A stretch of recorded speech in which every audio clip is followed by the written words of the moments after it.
With that, we go to the gentlelady from Wyoming, Mrs. Loomis. Thank you, Mr. Chairman.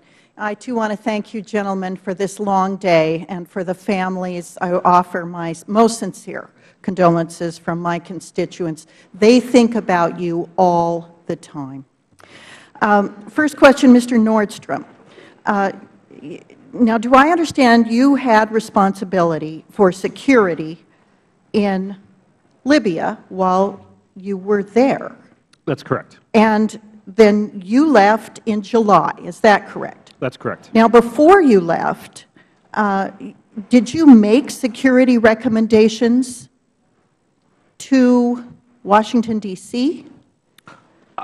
No, we do a turnover report, but that's not really a place where we put recommendations. It's more laying out the situation, the crime, the political situation, and a lot of that reporting I had done previously with Washington. And so they had recommendations from you or not? It's my understanding, yes. They had wanted a transition plan specifically on how we were going to transition from the SST and the DS agents to our local bodyguards. That was submitted to them February 15th.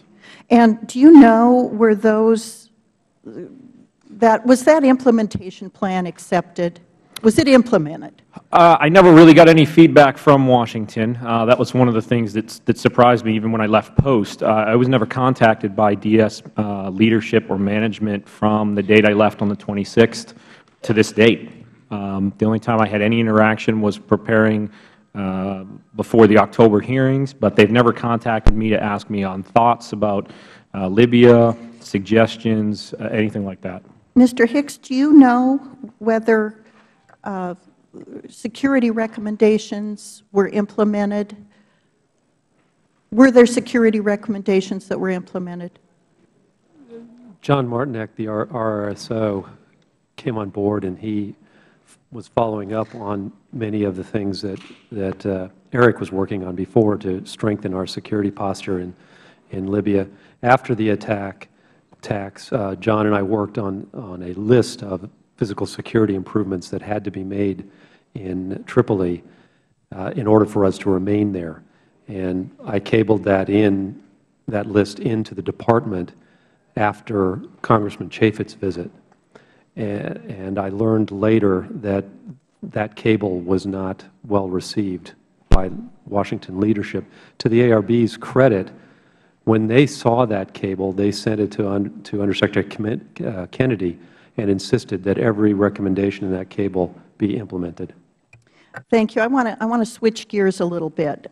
Mr. Hicks, are you aware of any efforts by Department officials to limit Department witnesses' access to information about the attack prior to their testimony before Congress?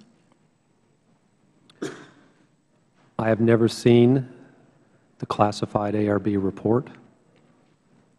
So the answer is, in my respect, yes. Mr. Nordstrom, do you know whether the State Department consciously sought to limit your awareness of certain information prior to your testimony before this committee? I'm not aware of that.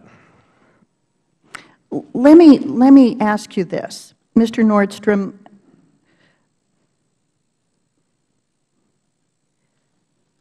I want to read you an excerpt from an email Ambassador Stevens sent to you and a colleague on July 5, 2012. The email concerned a draft cable intended to request an extension of security personnel for the embassy, which was ultimately sent on July 9th.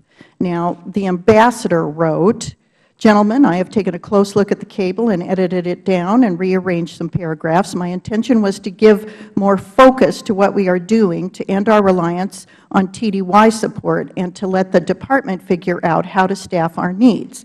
If it looks okay, please run it by DS and see if they want it front channel." Then, Mr. Nordstrom, can you briefly explain what Ambassador Stevens meant when he asked you to run it by DS and see if they wanted it front channel? What he's referring to is the process by which we would send an official State Department cable. I had done that for prior requests, and it was my advice to the Ambassador, I do remember that dialogue, that we do in fact send that front channel. Within the Department of State, that is considered to be the official record. If I sent something by email or informally discussed it by telephone, it's still valuable, but unless it's on that cable, it's not official.